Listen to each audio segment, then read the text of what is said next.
Ja, hej, det er Dorte fra Klinik Gallenbæk. Jeg laver bare en lille video for at fortælle, at vores smerteklinik, Klinik Gallenbæk, er flyttet i nye lokaler her i Kolding.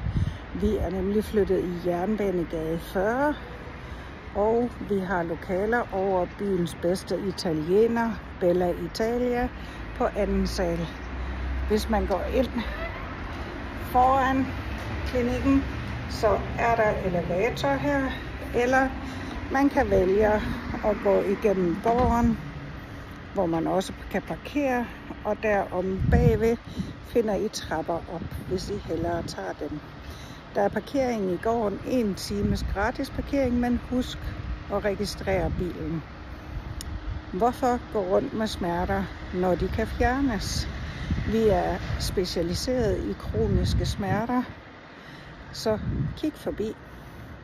Og husk, hvis du har en sundhedsforsikring, så kan vi afregne med alle dem, og vi får tilskud fra Sygesikring Danmark. Hej hej.